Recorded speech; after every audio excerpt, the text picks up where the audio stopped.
0.01%. 미국이 비웃으며 내뱉은 숫자입니다. 허리가 부서진 17세 한국 소녀의 금메달 확률. 2026 밀라노 올림픽 1차 시기 추락. 2차 시기 또 추락.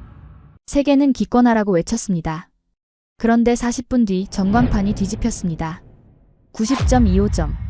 스노보드 종주국 미국이 침묵했습니다. 17세 소녀는 어떻게 불가능을 뒤집었을까요? 지금 공개합니다. 2026년 2월 이탈리아 밀라노의 칼바람도 이곳 팀 USA 전용 라운지만큼은 비켜갔습니다. 저는 미국 선수단 수석 영양사로서 최고급 가죽 소파에 앉아 샴페인 잔을 돌리고 있는 밀러 기술이사를 불안하게 지켜보고 있었죠. 그는 철저한 데이터 신봉자이자 돈이 곧 금메달이라고 믿는 냉혈한이었습니다. 닥터, 저 좁아터진 셔틀버스에 구겨져 타는 타국 선수들 좀 보시오. 스포츠는 결국 자본이 증명하는 과학입니다. 그는 테이블 위 대형 모니터를 손가락으로 두드렸습니다. 베팅 사이트에 우승 확률 그래프가 떠 있었는데 클로이 김의 그래프는 천장을 뚫을 기세로 치솟아 있었습니다. 배당률 마이너스 350. 숨만 쉬어도 우승한다는 수치였죠. 반면 바닥을 기고 있는 이름 하나가 있었습니다. 대한민국 최가온 배당률 플러스 450. 밀러 이사는 그 이름을 보자마자 피식 웃음을 터뜨리더군요. 최가온? 2년 전에 허리가 반으로 접혔던 그 유리몸 소녀 말입니까? 척추에 철심박은 애를 올림픽 결승에 세우다니 한국은 아동학대가 취미인가 보군. 그의 목소리엔 조롱이 가득했습니다. 닥터, 잘 들으세요. 뼈는 다시 붙어도 공포심은 뇌에 문신처럼 새겨집니다. 저 아이는 파이프 끝에 서는 순간 몸이 굳을 겁니다. 이번 결승전은 클로이 김의 황제 대관식이고 나머지 국가들은 그저 박수 쳐줄 들러리일 뿐이라고요. 그때였습니다. 이사가 창밖을 가리키며 미간을 찌푸렸습니다. 잠깐, 저건 또 뭐야? 한국팀 숙소가 왜 저기 있어? 그가 가리킨 곳은 밀러 이사가 그토록 무시하던 한국 선수단의 숙소, 바로 밀라노의 보석이라 불리는 빌라 네키 캄필리오 저택이었습니다. 한국올림픽위원회는 선수들의 심리 안정을 위해 호텔 대신 이 고풍스러운 저택을 통째로 빌려 코리아하우스를 운영하고 있었죠. 더 놀라운 건 저택 앞의 풍경이었습니다. 프랑스, 캐나다, 심지어 우리 미국 스태프들까지 그 앞에서 기웃거리고 있었으니까요. 바람을 타고 진한 사골 국물 냄새와 달콤한 불고기 향기가 라운지까지 스며들어왔습니다. 이사님, 저 선수들이 들고 있는 도시락 좀 보십시오. 연기가 납니다. 제가 놀라서 묻자 이사는 콧방귀를 뀌었습니다. 발열, 도시락이라나 뭐라나? 끝만 당기면 물 없이도 밥을 데운다고 하더군요. 아주 쇼를 합니다. 음식은 영양소만 섭취하면 되는 거지 무슨 따뜻한 밥 타령이야. 촌스럽게. 하지만 제 뱃속에서는 꼬르륵 소리가 났습니다.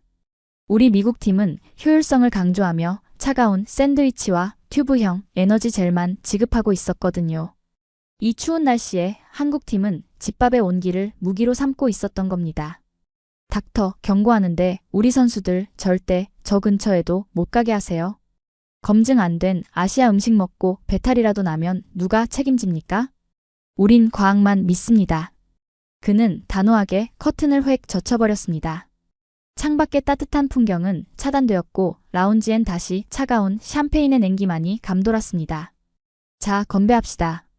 오늘 밤 시상대엔 성조기가 올라갈 테니 한국 애들이 따뜻한 밥 먹고 배부르게 잠이나 자라고 하세요. 그가 건넨 샴페인 잔이 쨍하고 부딪혔습니다. 그 청명한 소리가 불과 몇 시간 뒤에 닥쳐올 미국팀의 대참사를 알리는 종소리인 줄은 꿈에도 모른 채 말입니다. 그는 몰랐습니다. 그가 비위생적이라고 무시했던 그 한국의 밥심이 잠시 후 이 오만의 탑을 어떻게 박살 내버릴지 말입니다. 그 맑고 청아했던 샴페인 잔의 공명음이 제 기억 속에서 미국팀의 마지막 평화로 남게 될 줄은 몰랐습니다. 밀러 이사가 샴페인을 한 모금 들이키며 입맛을 다시던 바로 그 순간이었죠. 라운지에 두꺼운 방음 문이 쾅 하고 열리더니 새파랗게 질린 보조 코치 한 명이 헐레벌떡 뛰어들어오더군요. 이사님, 큰일 났습니다. 존슨 선수가. 이사는 미간을 찌푸리며 천천히 잔을 내려놓았습니다. 우아한 분위기를 깬 것이 못마땅하다는 투였죠. 왜 이리 호들갑인가? 존슨이 뭐 스키 왁싱이라도 잘못됐대? 아닙니다. 지금 화장실에서 나오질 못하고 있습니다. 구토와 설사가 멈추질 않아요. 벌써 3명째입니다. 그 말이 떨어지기가 무섭게 제 손에 들려있던 태블릿 PC가 요란한 경고음을 토해내기 시작했습니다. 경고 생체 리듬 붕괴. 평소라면 초록색으로 안정적이어야 할 선수들의 컨디션 그래프가 마치 롤러코스터처럼 수직으로 곤두박질치며 새빨간 경고등을 깜빡이고 있었던 겁니다. 뭐라고? 식중독이야? 우리는 즉시 라운지를 뛰쳐나가 선수 숙소 복도로 향했습니다. 그곳은 이미 작은 지옥이나 다름없었습니다. 복도 끝에서는 억눌린 신음소리가 들려왔고 의료진들이 급하게 수액팩을 들고 뛰어다니고 있었으니까요. 역한 냄새가 코를 찔렀습니다.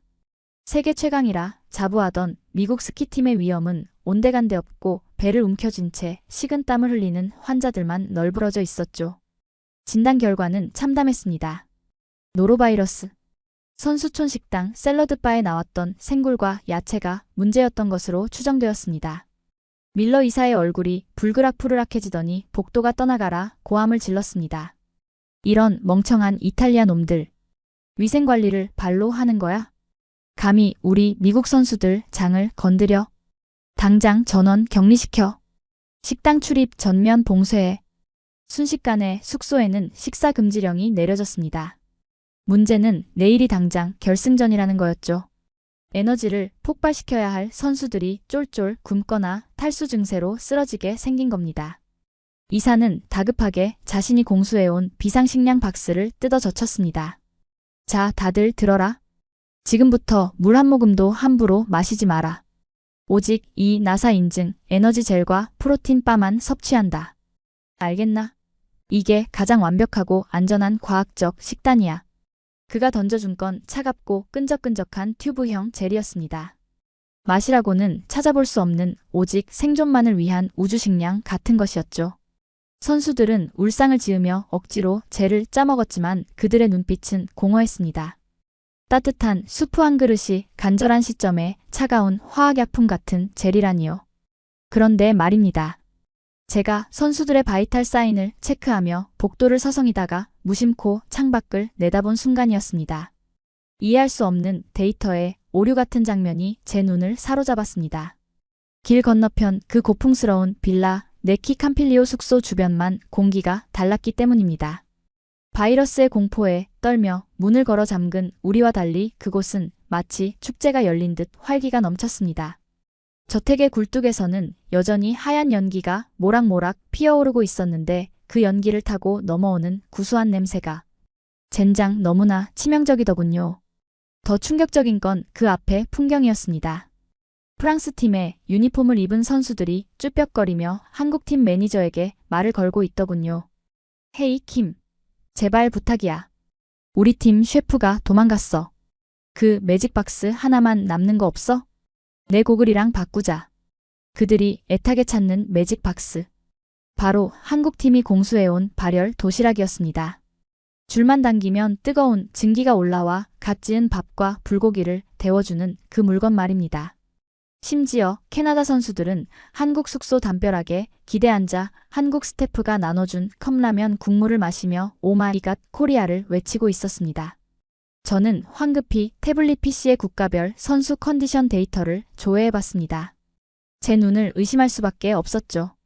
미국 경고 컨디션 45%, 프랑스 경고 컨디션 50%, 중국 위험 컨디션 30%. 전 세계 선수단이 바이러스와 멘탈 붕괴로 컨디션이 바닥을 치고 있는데 오직 단 하나의 국가. 대한민국 안정 컨디션 98%. 초록색 불이 들어온 유일한 나라. 한국이었습니다. 그들은 선수촌 식당을 아예 이용하지 않았던 겁니다. 한국에서 공수한 멸균 식자재와 전용 조리사들이 만든 집밥으로 완벽한 방역막을 치고 있었던 거죠. 이것은 단순한 식사가 아니었습니다. 생존 경쟁에서 한국이 미국을 압도하고 있다는 명백한 증거였습니다. 이봐, 닥터. 뭘 그렇게 멍하니 보고 있어? 밀러 이사가 제 어깨를 치며 다가왔습니다. 그는 창밖의 풍경을 보더니 콧방귀를 뀌더군요. 거지 근성들 하고는 저런 비위생적인 길거리 음식을 얻어먹겠다고 줄을 서? 저러니 기록이 안 나오는 거야. 닥터, 우리 선수들이 저 근처에 얼씬도 못하게 해. 한국 음식 먹고 배탈 나면 바로 퇴출이라고 전해. 그는 여전히 한국을 비위생적인 아시아 국가로 치부하며 무시하고 있었습니다. 하지만 저는 등골이 서늘해짐을 느꼈습니다. 이사가 비과학적이라며 조롱했던 그 따뜻한 밥심이 지금 이 추위와 공포 속에서 선수들을 지탱하는 가장 강력한 에너지원이라는 걸 제 데이터 본능이 경고하고 있었으니까요. 그리고 더 큰 균열은 우리 내부에서 벌어지고 있었습니다. 제가 선수들 방을 돌며 재를 나눠주던 중 클로이 김의 방문 앞을 지날 때였습니다. 안에서 작은 말소리가 들리더군요. 고마워, 가오나. 진짜 이거 아니었으면 나 쓰러질 뻔했어. 저는 숨을 죽이고 문틈으로 안을 들여다봤습니다. 클로이가 침대 구석에 웅크리고 앉아 누군가와 영상통화를 하고 있었습니다. 그리고 그녀의 손에는 밀러 이사가 절대 먹지 말라고 했던 김이 모락모락 나는 전복죽통이 들려 있었습니다. 화면 속에 최가온 선수가 환하게 웃으며 말하더군요. 언니 그거 먹고 힘내요. 이따가 따뜻한 유자차도 보온병에 담아서 문 앞에 두고 갈게요. 응, 너도 허리 조심하고. 우리 내일 진짜 후회 없이 타자. 이사가 적이라고 규정했던 한국 선수가 지금 우리 팀의 에이스를 먹여 살리고 있는 이 아이러니한 상황. 클로이의 표정은 에너지젤을 먹을 때와는 비교도 안 될 만큼 편안해 보였습니다. 바이오리듬 그래프가 유일하게 안정을 찾은 이유가 바로 저 밀수품 덕분이었다니. 저는 조용히 문에서 물러났습니다. 차마 이사에게 보고할 수 없었습니다. 이사가 믿는 건 차가운 숫자와 자본이었지만 지금 이 현장을 지배하는 건 한국의 뜨거운 정과 시스템이라는 불길한 예감이 들었기 때문입니다. 뭔가 잘못됐다. 우리가 알고 있던 그 만만한 한국이 아니야. 태블릿 PC의 경고등이 마치 제 심장 박동처럼 빠르게 깜빡거렸습니다. 내일 결승전에서 우리가 믿었던 그 완벽한 데이터가 처참하게 박살날 수도 있겠다는 공포가 노로바이러스보다 더 깊숙이 제 뼛속을 파고들기 시작했습니다. 그 불길한 예감은 정밀하게 세팅된 알람시계처럼 단 1초의 오차도 없이 현실로 닥쳐왔습니다. 결전의 날 아침 밀라노의 하늘은 야속할 만큼 투명했지만 우리 팀 USA 전용 버스의 공기는 영안실처럼 무거웠습니다. 어제까지만 해도 금메달은 따놓은 당상이라며 힙합 음악에 맞춰 춤을 추던 선수들이 지금은 하나같이 창백한 얼굴로 좌석 깊숙이 몸을 파묻고 있었으니까요. 그들의 손에는 제가 억지로 쥐어준 전투형 에너지 젤 껍데기만 굴러다니고 있었습니다. 노로바이러스가 휩쓸고 간 위장은 텅 비어 있었고 무엇보다 멘탈이 바닥을 치고 있었던 겁니다. 정신들 차려. 너희는 세계 최강 미국 대표팀이야. 배 좀 아프다고 엄살 피우지 마. 밀러 기술이사는 버스 통로를 오가며 고함을 질러댔지만 선수들의 눈동자는 이미 풀려 있었습니다. 단 한 사람 클로이 김만 빼고 말입니다. 그녀는 맨 뒷좌석에서 이어폰을 꽂은 채 이미지 트레이닝을 하고 있었는데 유일하게 혈색이 돌고 있었습니다. 어젯밤 몰래 먹은 그 따뜻한 전복죽 한 그릇이 차가운 젤 덩어리보다 100배는 더 강력한 도핑제였던 셈이죠. 잠시 후 버스가 하프파이프 경기장 입구에 도착했습니다. 창밖을 내다보던 밀러 이사가 코웃음을 치더군요. 저기 봐라. 한국팀도 왔군. 쫄아서 표정들이 아주 굳어있어. 저도 고개를 돌려 한국 선수단 버스를 쳐다봤습니다. 그리고 그 순간 저는 이사의 말과는 전혀 다른 기이한 전율을 느꼈습니다. 버스에서 내리는 한국 스태프와 선수들의 모습은 우리가 흔히 상상하던 간절한 언더독의 모습이 아니었습니다. 그들은 마치 실리콘밸리의 IT 기업 임원들처럼 세련되고 소름 끼칠 정도로 차분했으니까요. 가장 먼저 눈에 띄는 건 그들의 손에 들린 것이었습니다. 영하 10도의 날씨에도 불구하고 한국 스태프들은 하나같이 투명한 플라스틱 컵에 담긴 아이스 아메리카노를 들고 있더군요. 얼음이 찰랑거리는 소리와 함께 그들은 빨대를 입에 물고 태블릿 PC를 체크하며 걸어오고 있었습니다. 닥터, 저게 뭡니까? 이 추위에 얼음물을 마셔요? 미친 거 아닙니까? 이사가 혀를 찼지만 제 눈엔 그것이 극한의 효율로 보였습니다. 카페인을 빠르게 혈관에 주입하고 차가운 온도로 뇌를 각성시켜 0.01초의 오차도 허용하지 않겠다는 한국인 특유의 무서운 프로페셔널리즘이었던 겁니다. 그들은 감정에 호소하거나 소란스럽게 파이팅을 외치지도 않았습니다. 그저 손목에 찬 스마트워치로 선수들의 바이탈 사인을 공유하며 정밀 기계가 맞물려 돌아가듯 조용히 장비를 세팅하고 있었습니다. 그 중심에 최가온 선수가 있었습니다. 17세 아직 젖살이 빠지지 않은 얼굴이었지만 눈빛만큼은 수천 년 된 빙하처럼 차갑게 빛나고 있었죠. 그녀는 한국 스태프가 건넨 태블릿을 보며 고개를 끄덕였고 스태프는 군더더기 없이 짧은 수신호만 보냈습니다. 겉멋만 들어가지고 삼성 태블릿 들고 설치면 점수가 잘 나오나? 밀러 이사는 애써 그들을 무시하며 VIP 구역에 자리를 잡았습니다. 그리고 제게 명령했습니다.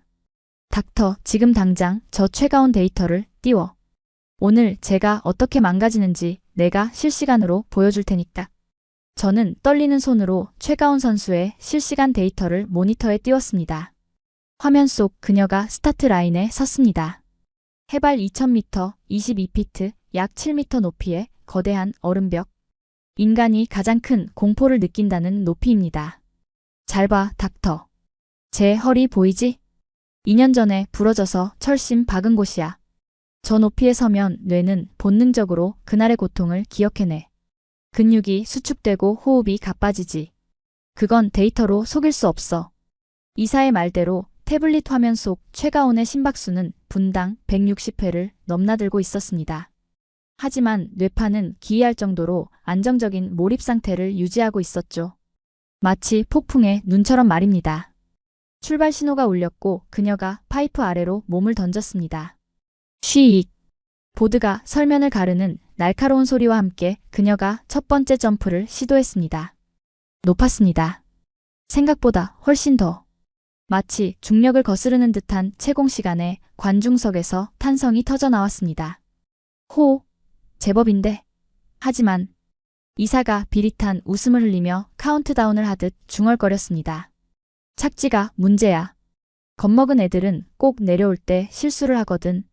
3, 2, 1. 그의 말이 저주가 되었던 걸까요? 두 번째 트릭을 위해 최가온이 공중으로 솟구쳤을 때였습니다. 몸을 비트는 각도가 미묘하게 틀어졌습니다. 아주 찰나의 순간 보드데크의 엣지가 파이프 상단부 얼음벽에 탁 하고 걸리는 소리가 났습니다. 그리고 이어진 장면은 제가 스포츠 영양사로 일하며 본 것 중 가장 끔찍한 순간이었습니다. 쾅! 둔탁한 파열음. 눈보라가 튀어 오르는 게 아니라 사람의 몸이 인형처럼 튕겨나가 바닥으로 곤두박질 쳤습니다. 그것도 다리가 아닌 안면부터 그대로 말입니다. 아파트 3층 높이에서 시멘트 바닥에 얼굴을 들이박은 것과 다름없는 충격이었습니다. 관중석의 함성은 순식간에 비명으로 바뀌었고 곧이어 섬뜩할 정도의 정적이 찾아왔습니다. 최가온 선수는 하얀 설원 위에 엎어진 채 미동도 하지 않았습니다. 고글은 벗겨져 나갔고 그녀가 추락한 자리 주변의 눈이 충격으로 움푹 패여 있었습니다. 어우, 저건 좀 아프겠는데. 모두가 입을 틀어막고 얼어붙어 있는데 오직 한 사람. 밀러 이사만이 아무렇지 않다는 듯 껌을 씹으며 태블릿을 두드렸습니다. 봤지, 닥터? 내가 뭘 했어. 이건 물리학이야. 공포심이 몸을 지배하면 저렇게 무게중심이 앞으로 쏠리게 되어 있어. 챗 뇌진탕이겠군. 빨리 의료진 투입해. 경기 지연되면 우리 클로이 컨디션 떨어지잖아. 그의 목소리엔 걱정이라곤 눈꼽만큼도 없었습니다.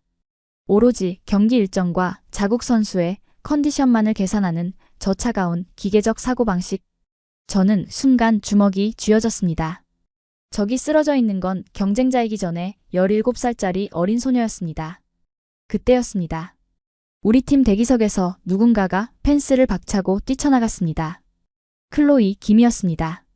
가온, 괜찮아? 이사의 만류에도 불구하고 그녀는 한쪽 어깨를 부여잡은 채 설원 위로 달려가려 했습니다. 심판진이 제지하자 그녀는 발을 동동 구르며 울먹였습니다. 그녀의 눈빛은 경쟁자를 보는 눈이 아니었습니다. 다친 동생을 보는 언니의 처절함이었죠. 그런데 더 충격적인 건 한국 스태프들의 반응이었습니다. 보통 이런 상황이면 코치가 뛰쳐나와 오열하거나 우왕좌왕하는 게 정상이었습니다. 하지만 한국 벤치는 소름 끼칠 정도로 냉정했습니다. 그들은 즉시 귀에 꽂은 인이어로 무언가를 짧게 교신하더니 태블릿으로 추락 당시의 충격량 데이터를 확인하고 있었습니다. 그들의 손에는 감정적인 눈물 대신 차가운 데이터와 플랜 B가 들려 있었죠. 가온아, 숨 쉬어. 척추 괜찮아? 손가락 움직여봐. 오케이 들리면 엄지 들어. 그 침착함. 그 압도적인 위기 대처 능력. 그것은 이사가 그토록 무시하던 감성팔이 한국의 모습이 아니었습니다. 오히려 미국보다 더 철저하고 더 과학적이며 더 냉혹한 시스템의 괴물들이었습니다. 뭐야? 쟤네 왜 안 울어? 왜 저렇게 침착해? 이사가 당황하며 중얼거렸습니다. 전광판에 뜬 점수는 10.00점. 꼴찌였습니다. 그리고 최가온 이름 옆에는 DNS라는 붉은 글씨가 깜빡거리고 있었습니다.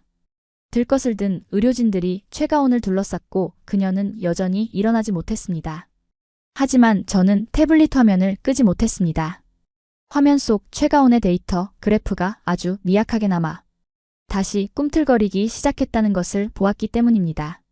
죽은 줄 알았던 심박수가 마치 꺼지지 않은 작은 불씨처럼 다시 붉게 타오르기 시작하고 있었습니다.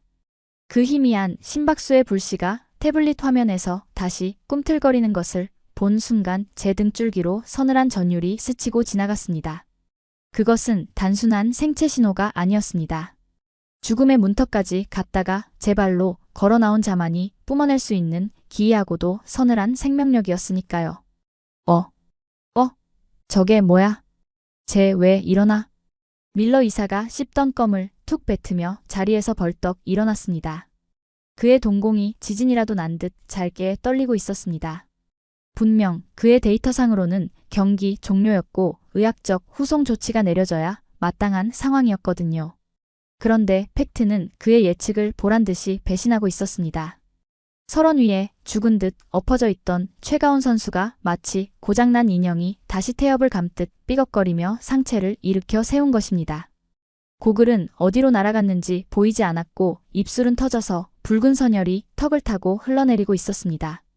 하얀 눈 위에 떨어진 붉은 핏방울이 너무나 선명해서 VIP석에 앉아있던 사람들조차 오 마이 갓 이라며 신음소리를 냈습니다.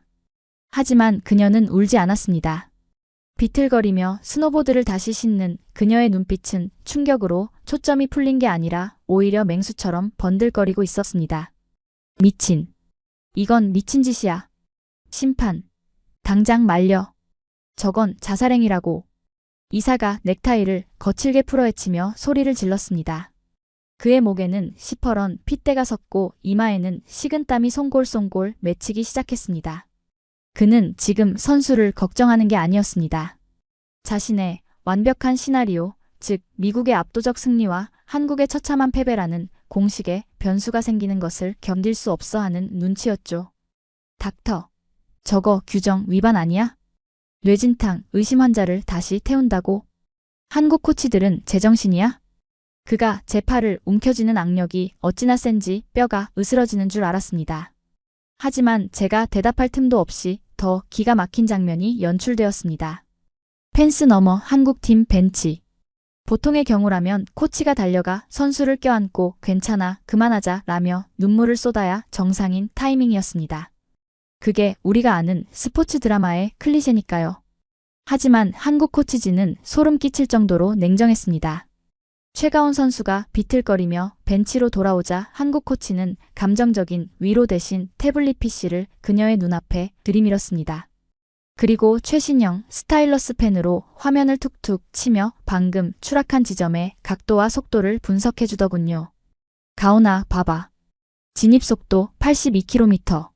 너무 빨랐어. 그러니까 원심력을 못 이기고 튕겨나간 거야. 2차 시기엔 진입 각도를 3도만 낮춰. 할 수 있지? 네.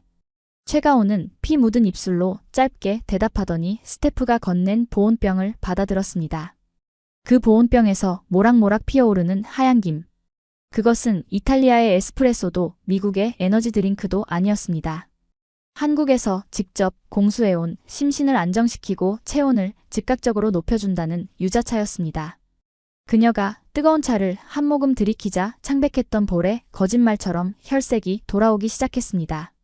마치 게임 캐릭터가 포션을 마시고 체력을 회복하듯 한국팀의 시스템은 기이할 정도로 빠르고 효율적으로 작동하고 있었던 겁니다. 허허. 저 독종들 봐라. 각도를 낮추라고. 지금 저 몸으로. 이사는 헛웃음을 흘리며 자리에 주저앉았습니다. 그는 떨리는 손으로 와인잔을 찾았지만 실수로 테이블을 쳐서 잔을 넘어뜨리고 말았습니다. 붉은 와인이 테이블볼을 적셨지만 그는 그것을 닦을 생각조차 하지 못하고 멍하니 전광판만 응시했습니다. 2차 시기 시작. 안내방송이 울려 퍼졌습니다. 관중석은 쥐 죽은 듯 조용해졌습니다. 응원 소리조차 낼 수 없는 긴장감. 모두가 숨을 죽인 채 저 작은 한국 소녀가 다시 그 22피트의 괴물 같은 파이프 위로 올라가는 모습을 지켜봤습니다. 리프트에 앉아있는 그녀의 등은 1차 시기 때보다 훨씬 더 작아 보였습니다. 하지만 그 작아진 등 뒤로 한국 응원단이 띄운 수천 개의 스마트폰 불빛이 마치 은하수처럼 반짝이고 있었습니다. 그것은 소리 없는 아우성이자 가장 강력한 압박감이었습니다. 떨어져라. 떨어져라. 이사가 주술을 외우듯 중얼거렸습니다. 그의 손톱이 가죽 소파를 파고들고 있었습니다. 그는 지금 공포를 느끼고 있었습니다. 만약 저 아이가 여기서 성공해버리면 자신의 모든 데이터와 논리가 부정당하는 꼴이 되니까요. 쉬익. 최가온이 다시 출발했습니다. 이번엔 속도를 조금 줄였습니다. 한국 코치의 지시대로 진입 각도를 조절한 것이 눈에 보였습니다. 첫 번째 점프. 깔끔했습니다. 두 번째 점프. 높이가 조금 낮아졌지만 안정적이었습니다. 관중석에서 안도의 한숨이 터져나오려는 찰나. 문제는 세 번째 트릭이었습니다. 부상당한 허리가 순간적인 회전력을 버티지 못한 것입니다. 공중에서 몸을 비틀던 그녀의 표정이 고통으로 일그러지더니 균형이 무너졌습니다. 철푸덕. 이번엔 안면 추락 같은 대형 사고는 아니었습니다. 하지만 엉덩방아를 찌으며 설면을 굴러 내려왔습니다. 명백한 실패였습니다. 그녀는 고개를 숙인 채 한동안 일어나지 못했습니다. 자신의 무능함에 대한 분노 그리고 밀려오는 통증 때문에 어깨를 들썩이고 있었습니다. 전광판에 점수가 떴습니다. 25.50점. 12명 중 11위. 그 점수를 확인한 순간 팽팽하게 당겨져 있던 밀러 이사의 긴장감이 탁 하고 끊어졌습니다. 크아아. 봤지? 봤어? 닥터. 내 말이 맞잖아. 그는 박수를 치며 광소를 터뜨렸습니다. 마치 악마에게 영혼이라도 판 사람처럼 그 웃음소리는 소름 끼칠 정도로 하이톤이었습니다. 방금 전까지 식은땀을 흘리던 공포는 온데간데 없고 다시금 거만한 승리자의 가면을 뒤집어 쓴 것입니다. 역시 과학은 위대해. 부러진 허리로는 절대 중력을 이길 수 없어. 이건 물리학의 승리야. 그는 태블릿 PC를 켜서 베팅 사이트의 실시간 배당률 화면을 제 눈앞에 들이밀었습니다. 그의 손가락이 화면을 두드릴 때마다 틱틱 하는 소리가 신경질적으로 울렸습니다. 자, 여기 봐. 이 아름다운 숫자를 보라고. 실시간 배당률 업데이트. 클로이 킴 우승 확률 99.8%, 최가온 우승 확률 0.01%. 0.01%. 통계학적으로 이것은 불가능을 의미합니다. 로또에 당첨되면서 동시에 벼락을 맞을 확률보다도 낮은 숫자. 사실상 배팅이 마감된 상태나 다름없었죠. 0.01%라. 흐흐. 이건 신이 와도 못 뒤집어.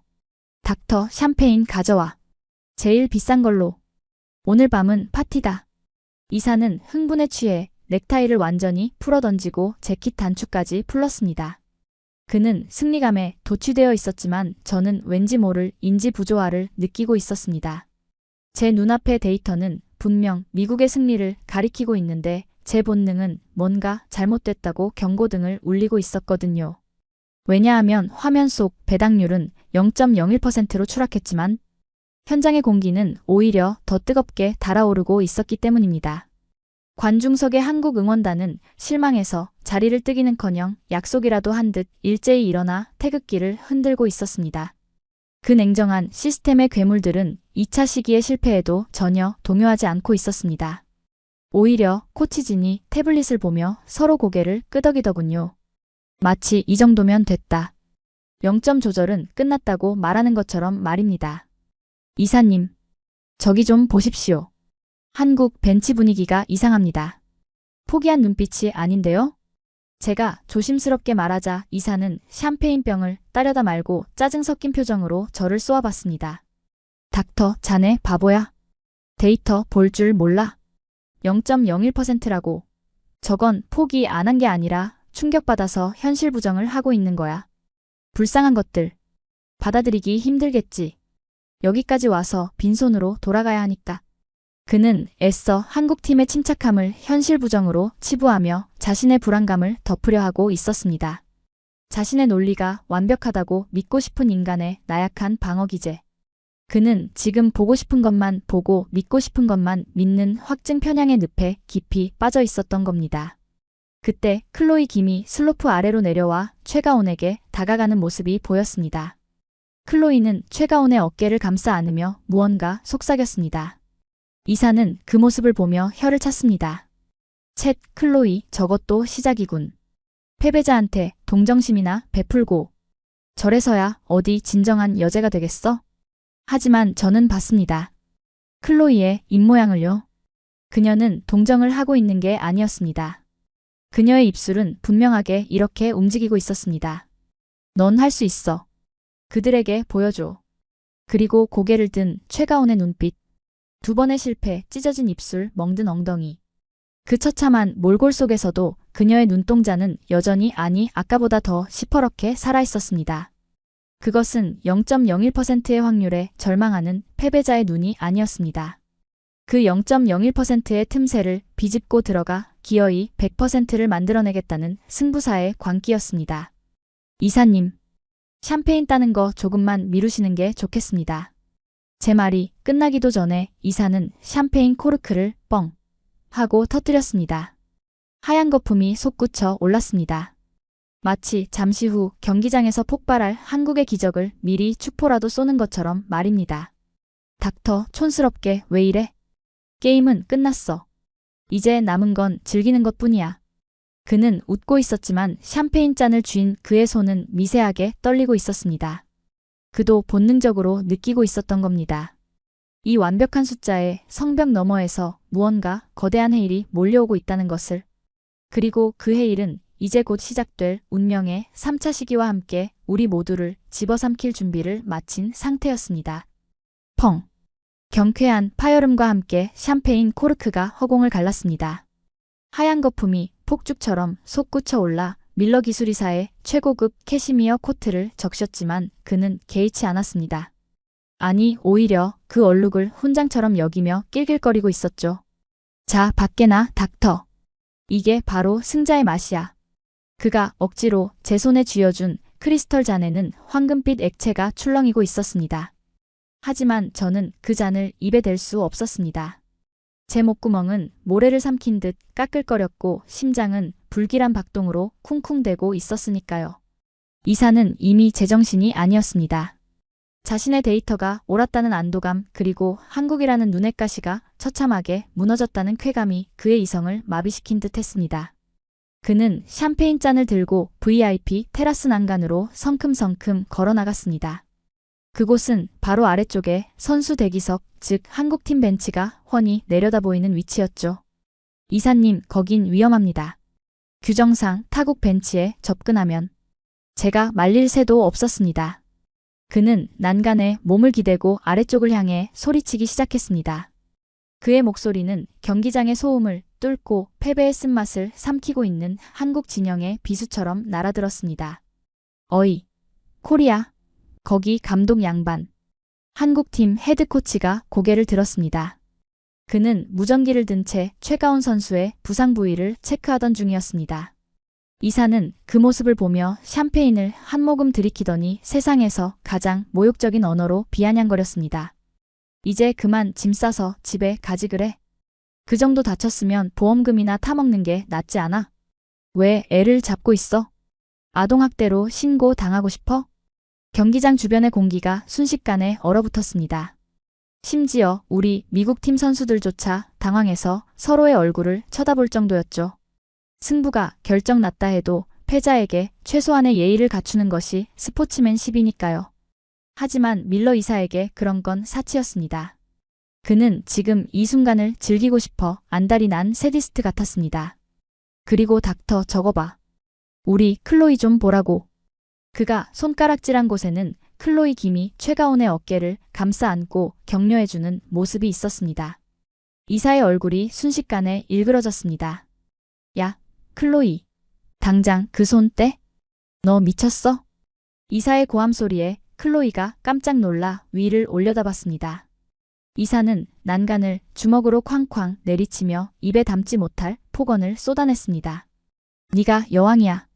여왕은 하녀들하고 친구 먹는 거 아니야. 걔는 지금 패배자라고. 패배자한테 동정심 가지지 마. 그건 네 몸값을 떨어뜨리는 짓이야. 알아들어? 선을 넘었습니다. 그것도 아주 아득히. 그는 지금 단순히 한국 선수를 조롱한 게 아니었습니다. 올림픽이라는 신성한 무대 그리고 선수들이 흘린 피와 땀 심지어 자국 선수의 인격까지 모독하고 있었습니다. 클로이 김의 눈시울이 붉어졌습니다. 그녀는 주먹을 꽉 쥐고 부들부들 떨었지만 협회의 실세인 이사에게 대항할 수는 없었습니다. 그저 고개를 숙이고 입술만 깨물 뿐이었죠. 그때였습니다.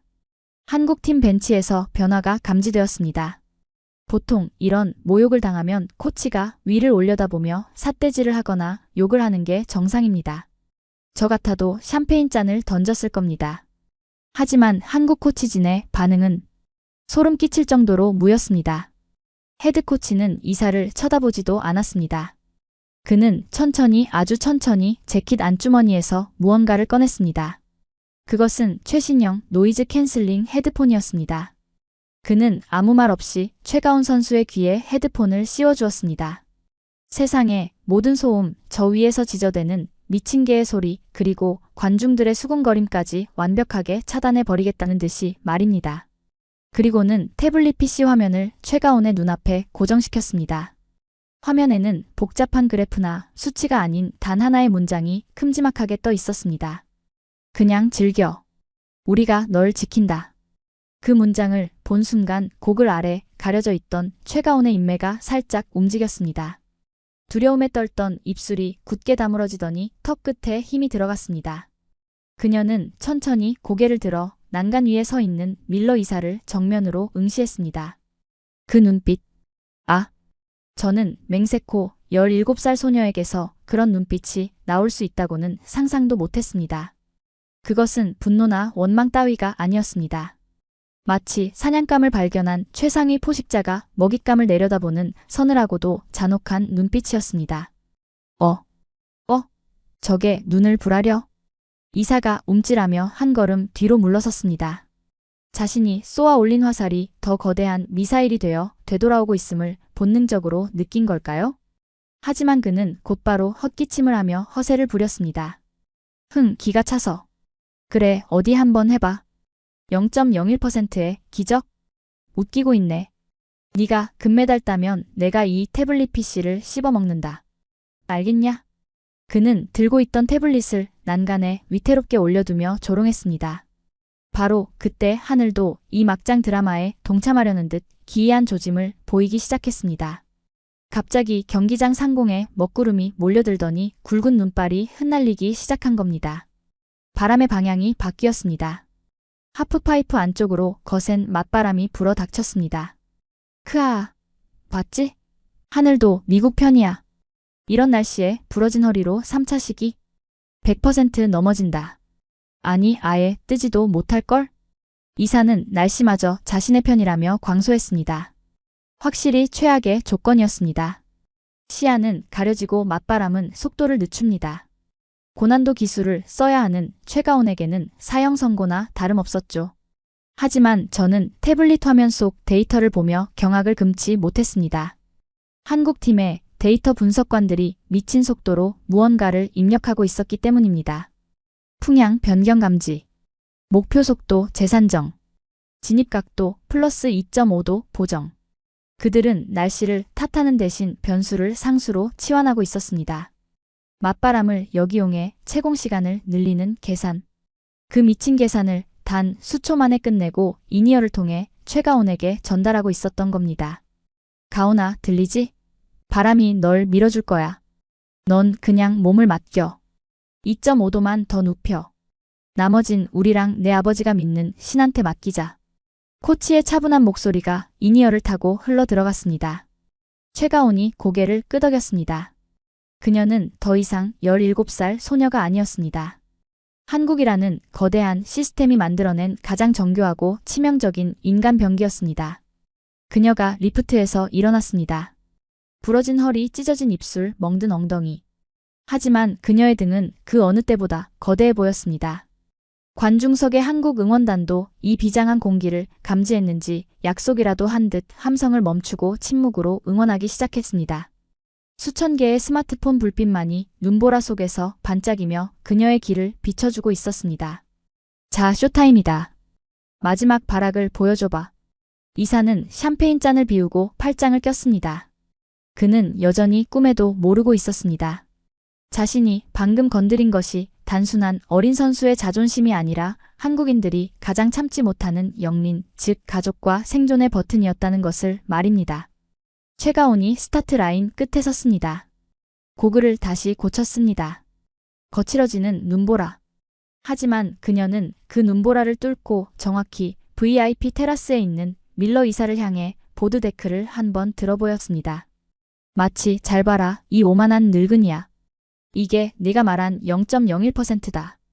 라고 선전포고를 하듯이 출발합니다. 해설자의 외침과 함께 그녀의 몸이 허공으로 던져졌습니다. 그것은 추락이 아니었습니다. 가장 낮은 곳에서 가장 높은 곳으로 쏘아 올리는 비상의 시작이었습니다. 제 심장이 멎을 듯이 조여왔습니다. 이건 뭔가 터집니다. 분명히 무언가 거대한 것이 터지기 직전이었습니다. 그녀의 보드데크가 VIP 테라스를 향해 선전포고하듯 치켜들린 그 0.1초의 찰나 경기장의 소음은 거짓말처럼 소거되었습니다. 밀러 이사가 쥐고 있던 샴페인 잔 속의 기포가 멈춘 듯한 정적. 최가온 선수는 망설임 없이 파이프에 깎아지른 절벽 아래로 몸을 던졌습니다. 슈아악. 설면을 할 귀는 보드날의 소리는 이전과는 차원이 달랐습니다. 그것은 단순한 미끄러짐이 아니라 설면의 마찰 계수를 완벽하게 계산해 넣은 채 중력 가속도를 온몸으로 받아내는 탄환의 궤적이었으니까요. 뭐야? 저 속도는 뭐야? 밀러 이사가 난간을 붙잡으며 몸을 앞으로 쑥 내밀었습니다. 그의 동공이 확장되기 시작했습니다. 그가 신봉하던 태블릿 화면에 실시간 속도가 찍혔습니다. 시속 85km. 하프파이프 종목에서 인간이 제어할 수 있는 한계 속도에 근접한 수치였습니다. 미쳤군. 저 속도로 진입하면 원심력을 못 이겨서 튕겨나간다고. 멍청한 한국 놈들 계산도 못해? 그는 비웃었지만 저는 보았습니다. 최가온 선수의 자세가 기이할 정도로 낮고 안정적이라는 것을 말입니다. 그녀는 공기 저항을 최소화하는 최첨단 에어로다이내믹 슈트의 성능을 극한으로 끌어올리고 있었습니다. 그리고 첫 번째 벽. 최가온이 도약했습니다. 쾅! 파이프 끝단을 박차고 오르는 소리가 경기장 전체를 울리는 거대한 타격음으로 변했습니다. 높이 7.5m. 아파트 3층 높이를 훌쩍 넘긴 그녀가 허공에서 첫 번째 회전을 시작했습니다. 프론트 사이드 1080. 세 바퀴를 돌면서도 그녀의 몸은 마치 정밀한 자이로스코프 센서가 달린 것처럼 흔들림이 없었습니다. 말도 안 돼. 저 높이에서 저 회전수를? 이사의 손이 떨리기 시작했습니다. 샴페인 잔이 난간에 부딪히며 챙그랑 소리를 냈지만 그는 눈조차 깜빡이지 못했습니다. 하지만 이건 시작일 뿐이었습니다. 최가온이 눈보라를 뚫고 파이프 반대편 벽으로 낙하했습니다. 보통의 선수라면 여기서 착지 충격으로 속도가 줄어들기 마련입니다. 하지만 그녀는 달랐습니다. 한국팀 벤치에서 데이터 분석관이 입력한 보정 명령이 빛을 발하는 순간이었습니다. 그녀는 착지와 동시에 무릎의 탄성을 이용해 위치 에너지를 다시 운동 에너지로 치환했습니다. 오히려 속도가 더 붙었습니다. 두 번째, 도약. 이번엔 거꾸로 솟구치는 스위치 백사이드 900이었습니다. 역방향으로 날아올라 두 바퀴 반을 도는 기술. 시야가 확보되지 않는 공포 속에서도 그녀는 마치 눈앞에 증강현실 가이드라인이라도 그려진 듯 정확하게 파이프의 정점을 찍었습니다. 이건 물리학적으로 설명이 안 돼. 저 허리로 저 회전 관성을 어떻게 버티는 거야? 이사가 절규하듯 소리쳤습니다. 그는 태블릿을 미친 듯이 두드렸습니다. 하지만 화면에 뜨는 수치들은 그를 더욱 절망으로 몰아넣고 있었습니다. 회전력 4.5G 안정적. 착지 정확도 99.8% 완벽함. 이사님 보십시오.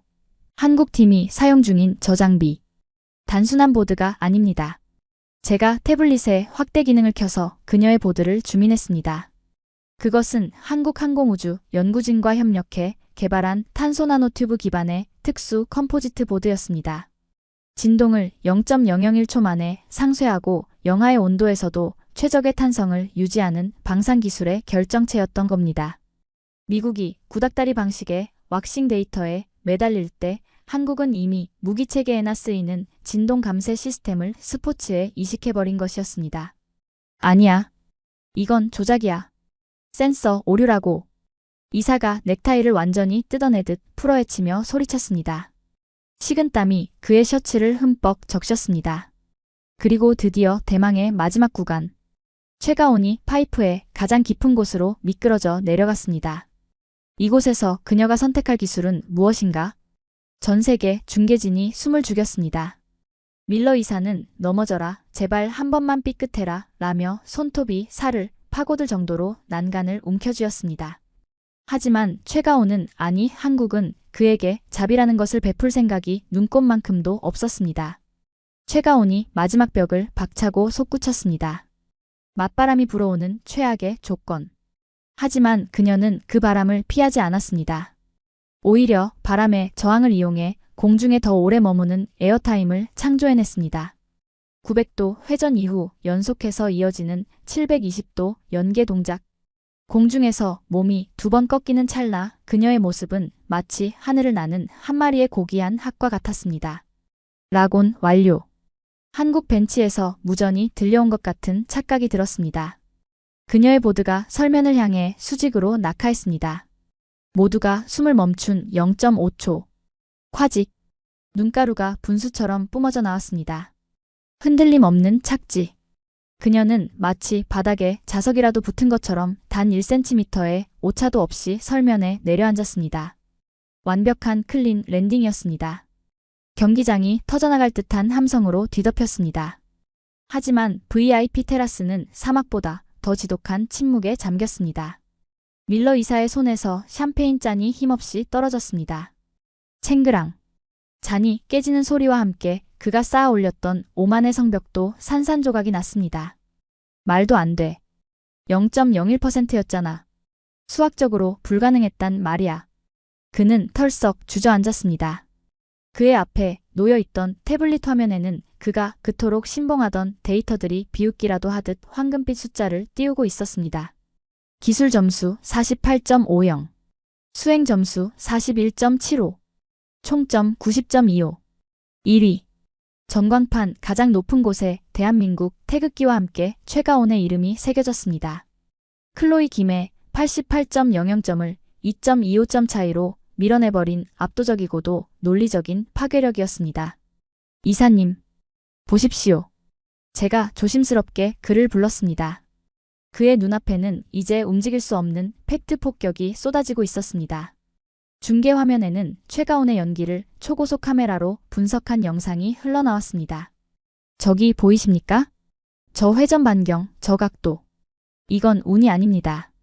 한국팀은 이미 연습 때부터 이 경기장의 풍향과 습도, 눈의 경도를 전부 디지털 트윈으로 복제해서 수만 번 시뮬레이션을 돌린 겁니다. 당신이 클로이에게 정신력을 강조할 때 그들은 알고리즘으로 금메달을 설계한 거라고요. 이사의 얼굴이 창백하다 못해 푸른빛으로 변했습니다. 그는 떨리는 손으로 자신의 태블릿을 다시 집어들었습니다. 하지만 공포에 질린 그의 손가락은 더 이상 명령을 내리지 못했습니다. 화면 속 배당률이 미친 듯이 요동치기 시작했습니다. 0.01%였던 확률이 순식간에 99.9%로 반전되는 순간, 그것은 단순히 돈의 흐름이 바뀐 것이 아니었습니다. 전 세계가 한국의 기술력과 도끼에 낙온당했음을 의미하는 신호탄이었죠. 이건 사기야. 한국 놈들이 심판을 매수한 게 틀림없어. 어떻게 부러진 허리로 저런 회전이 나와? 이사는 끝까지 현실을 부정하며 소리를 질렀습니다. 그는 옆방의 심판위원실로 쳐들어가기 위해 비틀거리며 일어났습니다. 하지만 그는 문턱조차 넘지 못했습니다.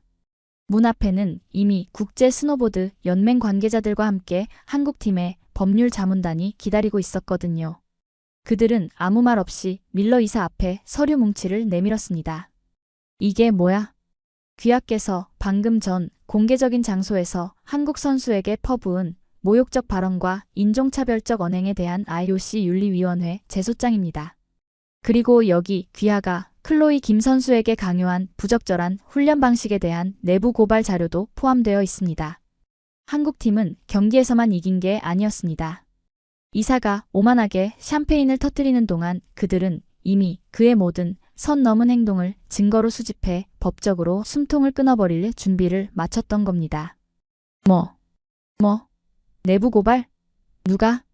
이사가 경악하며 뒤를 돌아봤습니다. 그곳에는 클로이 김이 서 있었습니다. 그녀는 더 이상 이사의 눈치를 보는 나약한 소녀가 아니었습니다. 그녀는 자신의 어깨 보호대를 풀어던지며 이사를 향해 차갑게 쏘아붙였습니다. 이사님, 당신은 스포츠를 몰라요. 데이터가 아니라 사람을 믿었어야죠. 가온이는 오늘 당신의 그 오만한 계산기를 부수기 위해 하늘을 날았어요. 그리고 저는 당신 같은 사람이 지배하는 이 협회에 더 이상 남아있지 않을 겁니다. 클로이의 선언은 이사에게 금메달 박탈보다 더 큰 사형 선고였습니다. 미국의 자존심이자 스노보드의 상징인 클로이가 한국 선수의 손을 들어주며 이사를 버린 것입니다. 밀러 이사는 넥타이를 움켜쥔 채 비틀거렸습니다. 그의 발밑에는 깨진 샴페인 잔과 흘러나온 술들이 지저분하게 널브러져 있었습니다. 그것은 마치 붕괴해버린 그의 제국을 상징하는 듯 했습니다. 그는 이제 도망칠 곳도 변명할 데이터도 없었습니다.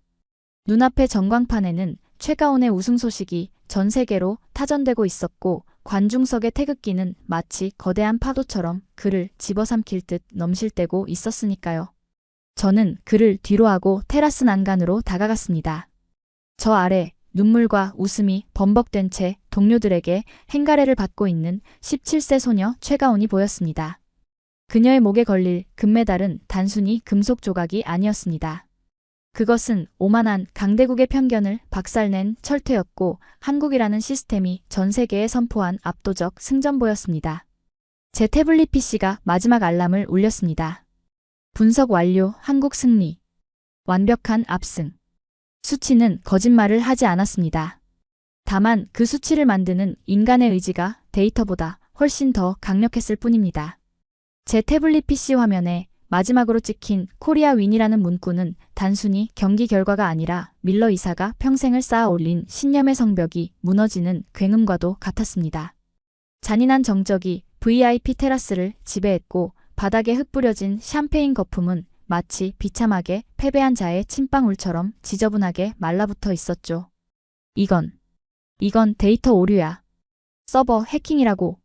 당장 전수조사 실시해. 이사는 여전히 미친 사람처럼 허공에 대고 삿대질을 해댔습니다. 그의 눈동자는 초점을 잃은 채 사방을 헤매고 있었고 넥타이가 풀어진 셔츠깃 위로는 시뻘건 핏대가 흉하게 솟아올라 있었으니까요. 하지만 그가 아무리 발버둥 쳐도 이미 세상은 그를 외면하고 있었습니다. 그때였습니다. 이사의 주머니 속에 있던 스마트폰이 마치 비명이라도 지르듯 요란하게 진동하기 시작한 건 말입니다. 뭐야? 이 시간에 본사에서 왜? 그가 떨리는 손으로 전화를 받자마자 수화기 너머로 경기장의 함성을 뚫고 나올 만큼 거대한 고함이 터져나왔습니다. 스피커폰을 켜지 않았음에도 옆에 서 있던 제 귀에까지 생생하게 들릴 정도였죠. 미국 스키협회의 최대 후원사이자 글로벌 스포츠 브랜드의 CEO였습니다. 밀러, 당신 지금 무슨 짓을 저지른 거야? 지금 당장 뉴스를 봐. 당신이 뱉은 그 쓰레기 같은 발언들 때문에 우리 주가가 어떻게 됐는지 보라고. 이사가 허겁지겁 뉴스 앱을 실행하자 실시간 속보창은 이미 지옥으로 변해 있었습니다. 그가 한국 선수에게 보험금이나 타먹어라, 아동학대, 운운하며 소리쳤던 그 추악한 육성이 고스란히 담긴 영상이 트위터와 유튜브를 통해 전 세계로 퍼져나가고 있었던 겁니다. 조회수는 이미 1억 뷰를 돌파했고 해시태그에는 샵 밀러를 거부한다, 샵 가온을 위한 정의가 전 세계 트렌드 1위를 장악하고 있었죠. 아니, 이건 그냥 혼잣말이었는데? 누가 이걸? 그는 멍하니 주변을 둘러봤습니다. 하지만 그를 바라보는 건 따뜻한 동료의 시선이 아니었습니다. 조금 전까지 그에게 아부하던 스태프들은 이미 그에게서 서너 발자국씩 떨어져 차가운 눈빛으로 그를 관찰하고 있었으니까요. 붕괴는 거기서 멈추지 않았습니다. 연쇄 반응은 마치 도미노처럼 그의 모든 것을 쓰러뜨리기 시작했습니다. 미국 대표팀의 최대 스폰서인 IT 기업은 인종차별과 혐오 발언을 일삼는 기술이사와의 모든 계약을 즉시 해지한다는 성명을 발표했고, IOC는 밀러 이사의 AD카드를 영구 정지시킨다는 속보를 띄웠습니다. 자, 잠깐만. 내 퇴직금은? 내 연금은 어떻게 되는 거야? 그가 비명을 질렀지만 돌아오는 건 차가운 법적 통보뿐이었습니다. 조금 전 한국팀이 내밀었던 제소장은 시작에 불과했죠. 클로이 김을 포함한 미국 대표팀, 선수, 전원이 밀러 이사의 강압적 훈련과 인격 모독에 대한 공동성명서를 발표했다는 소식이 들려왔습니다. 데이터로 사람을 난도질하던 전문가가 정작 자신이 데이터로 박제되어 사회적으로 말살당하는 꼴이라니. 저는 그 처참한 광경을 지켜보며 깊은 한숨을 내쉬었습니다. 그러게 왜 한국을 건드렸어? 저 사람들은 하나를 건드리면 열을 받아치고 100을 준비해서 끝장을 보는 사람들인데. 제 뇌리에는 아까 전 아이스 아메리카노를 마시며 차분하게 풍향을 계산하던 한국 스태프들의 얼굴이 스쳐 지나갔습니다. 그들은 처음부터 감정적으로 싸울 생각이 없었던 겁니다. 상대를 완벽하게 밟아버릴 수 있는 법적 근거와 기술적 우위, 그리고 전 세계의 여론까지 이미 설계도 안에 넣어두었던 것이죠. 닥터, 나 좀 도와줘. 이건 오해야. 내가 클로이를 얼마나 아꼈는데? 이사가 제 바짓가랑이를 붙잡으며 애원했습니다. 그의 손에서는 역한 술 냄새와 비굴함이 섞여났습니다. 1시간 전 샴페인 잔을 흔들며 세상을 다 가진 듯 거드름 피우던 그 오만함은 흔적조차 찾아볼 수 없었죠. 이사님, 데이터는 거짓말을 하지 않는다고 하셨죠? 지금 이 데이터들이 당신의 퇴출을 가리키고 있습니다. 99.9%의 확률로 말입니다. 저는 차갑게 그의 손을 뿌리쳤습니다. 그때 보안 요원들이 테라스로 들이닥쳤습니다. IOC 규정에 따라 그를 경기장에서 강제 퇴거시키기 위해서였죠. 이거 놔. 내가 누군지 알아? 난 미국 기술이사야. 야, 이 동양놈들아. 그는 끝까지 추악한 본성을 버리지 못한 채 끌려나가면서도 허공을 향해 욕설을 내뱉었습니다. 하지만 아무도 그를 쳐다보지 않았습니다.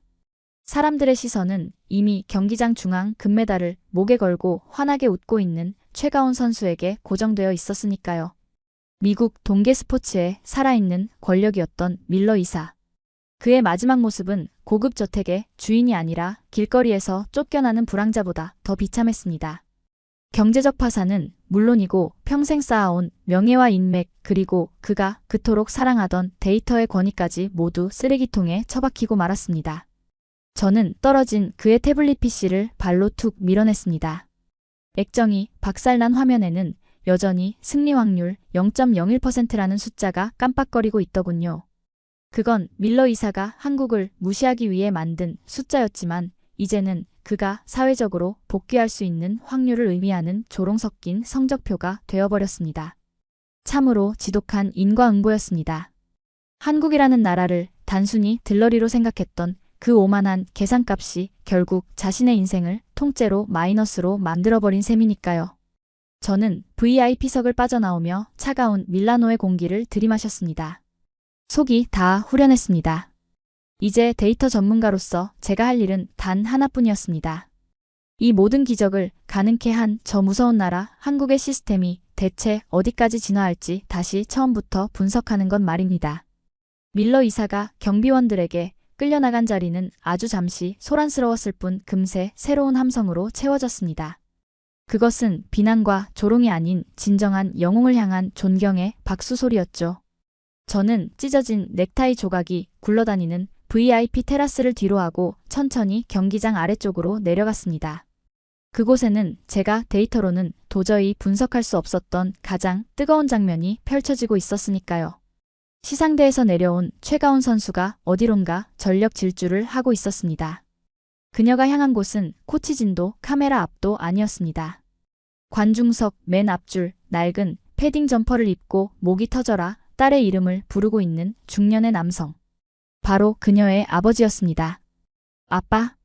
17살 소녀는 그제야 긴장이 풀렸는지 아이처럼 울음을 터뜨리며 아버지의 품에 안겼습니다. 그리고 자신의 목에 걸려있던 금메달을 벗어 투박하고 거친 아버지의 목에 걸어들이더군요. 아버지는 딸의 등을 두드리며 아무 말도 하지 못했습니다. 그저 붉어진 눈시울로 하늘을 한번 올려다볼 뿐이었죠. 그 장면을 보며 저는 깨달았습니다. 한국이라는 나라가 가진 진짜 힘은 최첨단 장비나 데이터 분석 이전에 저 끈끈하고도 절대적인 가족애에서 시작된다는 것을 말입니다. 그때 누군가가 그들 곁으로 다가갔습니다. 클로이 김이었습니다. 그녀는 비록 2위에 머물렀지만 표정만큼은 그 누구보다 환했습니다. 그녀는 최가온을 와락 껴안으며 수많은 카메라 앞에서 이렇게 말했습니다. 가온아, 넌 미쳤어. 정말 최고야. 지금 내 기분? 마치 엄마가 된 것 같아요. 내가 키운 건 아니지만 내 동생이 세상을 이긴 것 같아서 너무 자랑스러워요. 그녀의 인터뷰는 경기장 내 대형 스크린을 통해 생중계되었습니다. 경쟁자를 적으로 규정하고 짓밟으려 했던 밀러 이사의 방식은 클로이의 이 따뜻한 엄마 미소 한 방에 완벽하게 부정당했습니다. 그리고 지금 이 이야기의 마지막 무대는 경기장이 아닙니다. 바로 이곳 밀라노의 밤을 밝히고 있는 코리아 하우스입니다. 조금 전까지 한국 음식은 비위생적이라며 굶주렸던 우리 미국 선수들이 지금 어디에 있는지 아십니까? 놀랍게도 전원이 이곳 한국 숙소 정원에 모여 있습니다. 헤이 킴. 이거 진짜 대박이다. 이름이 뭐라고? 갈비? 불고기 좀 더 줘. 나 이거 먹고 내일 스키점프 금메달 딸 거야. 미국, 프랑스, 캐나다 선수들이 한국 선수들과 어깨동무를 하고 한국 셰프들이 갓 구워낸 숯불 갈비와 따뜻한 잡채를 나눠 먹으며 축제를 즐기고 있습니다. 그들 사이엔 국경도 경쟁도 없습니다. 오직 맛있는 음식과 따뜻한 정만이 흐르고 있을 뿐이죠. 저는 그 풍경을 바라보며 제 태블릿 PC의 전원을 완전히 껐습니다. 더 이상 분석은 의미가 없었으니까요. 우리는 그동안 한국을 그저 운 좋게 성장한 작은 나라 혹은 도와줘야 할 동맹국 정도로만 여겼는지도 모릅니다. 하지만 오늘 제가 목격한 한국은 전혀 달랐습니다. 그들은 오만하지 않지만 치밀했고 감성적인 듯 보였으나 누구보다 과학적이었으며 무엇보다 위기의 순간에 서로를 믿고 뭉치는 무서운 응집력을 가진 나라였습니다. 오늘 패배한 건 단순히 밀러 이사 한 사람이 아닙니다. 사람을 숫자로만 판단하려 했던 우리 미국의 오만함이 한국이라는 거대한 산에 부딪혀 산산이 조각난 것입니다. 이제 저는 인정해야겠습니다. 한국은 더 이상 우리가 가르칠 대상이 아닙니다. 오히려 우리가 처음부터 다시 그들의 시스템과 마음을 배워야 할 세상에서 가장 두렵고도 존경스러운 스승이라는 사실을 말입니다. 밀라노의 밤하늘 위로 태극기가 펄럭이고 있습니다. 오늘 밤만큼은 저 깃발이 성조기보다 더 높고 아름답게 보이는군요. 네, 오늘 이야기 어떠셨습니까? 17세 소녀가 보여준 0.01%의 기적, 그리고 그 뒤에 숨겨진 한국의 따뜻한 저력까지. 가슴이 벅차오르는 승리의 순간이었습니다. 오늘의 이야기가 여러분께 작은 감동과 자부심이 되었기를 바랍니다. 저희는 다음에도 더 가슴 뛰는 대한민국 이야기로 찾아오겠습니다. 지금까지 감동 띵동이었습니다. 시청해주셔서 감사합니다.